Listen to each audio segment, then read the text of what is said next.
আমাদের জমিতে দীপদাদা অনেকগুলো হাতির দাঁত খুঁজে পেয়েছে, তোমাকে এখনই ডাকলো, দেখবা তো, তাড়াতাড়ি চলো। ঠিক এটা বলেই ঋষি নিচ থেকে চিৎকার করছিল, হাতির দাঁত এখানে কি করে? এটা তো নিষিদ্ধ। আর আমাদের বাড়ি উত্তরবঙ্গে হলেও এখানে না আছে পাহাড়, না দেখতে পাই হাতি, তাহলে হাতির দাঁত এলো কোথা থেকে? তাই দৌড়ে গেলাম জমিতে।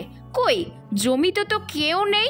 দীপকে জিজ্ঞেস করলাম, কোথায় নিয়ে যাচ্ছিস, কই হাতির দাঁত?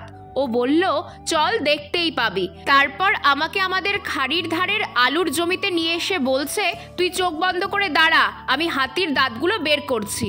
হ্যাঁ, আমিও তাই করলাম। এমন সময় বলছে, রিয়াদি দেখ, কই হাতির দাঁত? শয়তানটা জমি থেকে দুটো মূলো তুলে বলছে, এই তো। কি বিচ্ছু একবার ভাবো তো। অবশ্য যে বড় মূলো হয়েছে তাতে হাতির দাঁতের থেকে কম কিছু মনে হচ্ছে না।